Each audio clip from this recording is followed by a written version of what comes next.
A recent appeals court decision eliminates the discretion that judges have to extend Kansas Chapter 13 bankruptcies by a few months to allow them time to successfully finish. And that's a bad thing for people in Chapter 13 bankruptcy. Under the Bankruptcy Code, Chapter 13 cases cannot last longer than 5 years or 60 months under normal circumstances. However, Kansas judges have historically let cases last a little longer so they can finish. Over 5 years, it's easy to run a little behind due to emergency expenses or decreases in income or other issues.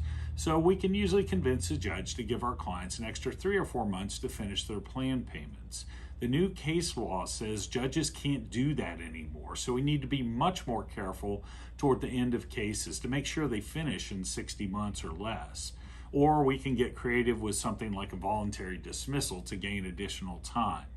As you get close to the end of your plan, contact your attorney to make sure your case is still on track to finish in 60 months. Feel free to call us here at WM Law if there is any way that we can help. Thanks for watching our video. If you'd like to see more videos like this one, please check out one of our playlists. Don't forget to like and subscribe to keep up with all our content, and check us out at www.kansascitybankruptcy.com.